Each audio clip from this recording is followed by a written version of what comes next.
Të dashur fëmijë, përralla e sotme titullohet Mendja thot, koka pëson. Breshka e vogël Pamela ishte një vajzë shumë kokfort. Babi Breshk e mami Breshka e kishin llastuar e ja kishin plotësuar të gjitha kërkesat sepse e donin shumë dhe nuk donin që vajzës së tyre të mungonte ndonjë gjë. Por këto plotësime e kishin të i kaluar masën dhe tani ishte e pamundur që Breshkës Pamel t'i thuhej jo. Tani mami Breshka ndihej e lodhur nga kundërshtimet dhe kërkesat e tekat pafund të Breshkës llastic. Por një ditë vere ndodhi diçka që e ndryshoi komplet jetën e saj dhe të kësaj familje të zhurmshme. Në lagjen ku banonin breshkat, erdhi dhe u vendos edhe një bletëritës, i cili vendosi kosheret e bletëve mu përballë murit të lartë ku vareshin gjithë ato degë të mbushura me luleja zeminësh apo luleorësh të cilat ja kishin ndryshuar krejt ngjyrën murit. Por bletët fluturojnë lart dhe shpesh ato e kapërcenin murin dhe binin fiks në kopshtin ku breshkat shëtisnin dhe jetonin të lira, sepse pikërisht në atë kopsht ndodheshin lulet më të bukura e me erë të mirë, nga të cilat bletët do të thithnin nektarin më të shijshëm që kishin provuar ndonjëherë, duke prodhuar kështu edhe mjaltin më cilësor që mund të kishe provuar. Por kjo vizitë e re filloi t'u aprishte qetësinë breshkave, sidomos Breshkës Pamel, e cila tani kishte frikë se nëse shëtiste e lirë si gjithmonë nëpër kopsht, duhet të bënte kujdes sipas porosisë së mama Breshkës, se mos shtypte ndonjë blet, ase mos ndonjë blet e pickonte, dhe kështu bleta nuk do të mbijetonte dot nëse e ngulte diku thumnin. Sepse në fakt ndodh rrallë që një blet të pickojë apo sidomos të pickojë një breshk, por ndodh që bletët të shkelen pa dashje nga shgualli i fortë i breshkës. Kështu, pasi u lodh nga porositë e mamas, Breshka Pamel vendosi të hakmerej ndaj bletëve. Unë gjit dal nga dal. Ju desh plot një ditë për të ngjitur e një natë e tërë për të zbritur në anën tjetër.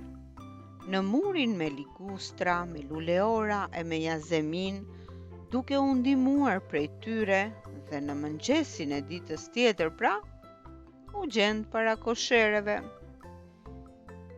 Kurioze, por edhe inatosur si qishte, duke dashur të shihte se ç'ndodhte brenda kosheres, e nxitur nga ajo mendja e saj fodulle, ajo vendosi të fuste turinjt në portëzën e vogël të kosheres nga ku hynin bletët punëtore. Por bletët roje, të frikësuara se mund t'i ndodhte ndonjë gjë mbretëreshës së tyre, ju lëshuan Breshkës Pamel, duke e pickuar e duke e shtyrë që të dilte jashtë kosheres. Por tani, nga pickimet, koka e saj ishte bërë shumë e madhe, ishte zmadhuar e enjtur, aq sa që ajo ngeci mu aty në derën e kosheres. Tani, s'kishte më se kush ta ndihmonte.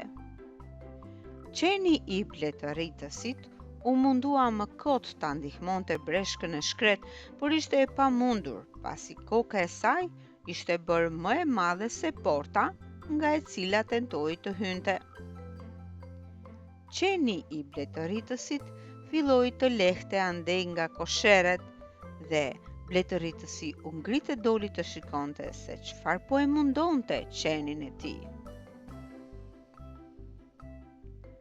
U afrua te kosheret dhe i habitur pa breshkën, e cila zhguallin e kishte jashtë kosheres dhe po përpiqej me këmbët e saj të shtynte nga jashtë. Pas ke ngecur vogëlushe, po ç'kërkon ti këtu? E pyeti sikur të ishte me të vërtet duke kërkuar një përgjigje bletëritësi.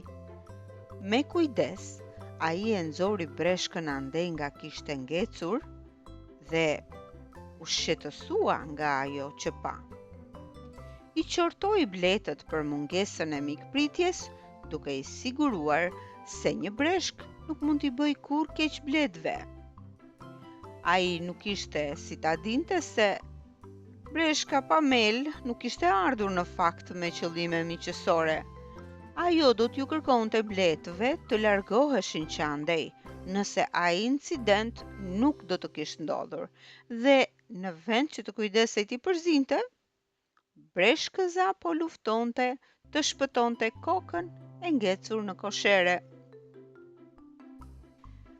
Bletëritësi ja largoi të gjitha thumbat një nga një breshkës së vogël, i vendosi pas kësaj akull dhe që të mos kishte dhembje, i dha një ilaç edhe për ta ruajtur nga ndonjë alergji e mundshme.